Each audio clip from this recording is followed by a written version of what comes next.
आता बातमी आहे कर्नाटकमध्ये बसवेश्वर जत्रेमध्ये रथ कोसळलाय, त्यामुळे दुर्घटना घडली आणि या ठिकाणी रथ कोसळून जे आहे भाविकांच्या अंगावर पडले आणि त्यामुळे 10 भाविक जे आहेत ते जखमी झालेत। तर एका भाविकाची प्रकृती चिंताजनक आहे। बेल्लारी जिल्ह्यातील कुटूर या गावातील ही संपूर्ण घटना आहे। या ठिकाणी कुटुरेश्वर देवाच्या रथोत्सवात लाखोंच्या संख्येने भाविक जमा झाले होते आणि यावेळी 65 फुटांचा रथ भाविक ओढत होते। त्यावेळी रथ कोसळून भाविकांच्या अंगावर पडला।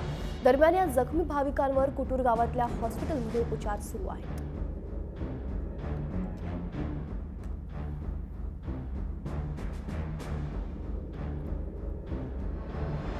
दुर्घटनेत जे आहे ते 10 भाविक जखमी झालेले आहेत आणि एका भाविकाची प्रकृती आता चिंताजनक आहे। कुटूरमधल्या हॉस्पिटलमध्ये या भाविकांवर उपचार सुरू आहेत।